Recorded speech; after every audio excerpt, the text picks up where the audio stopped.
Hey guys, in this video I will show you how to add a Squarespace shop to Linktree. Alright, let's begin. First, open any preferred browser and go to your Squarespace website. From there, copy the URL of your shop directly from the address bar at the top. This link will be used to connect your shop to your Linktree account. Next, head over to the Linktree website and sign into your account.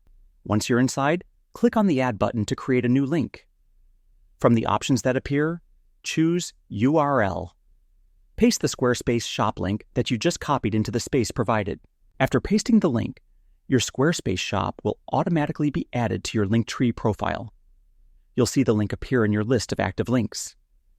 To make sure everything works correctly, click on the link preview and confirm that it takes you directly to your shop. Finally, you can customize the link title or position on your Linktree if needed.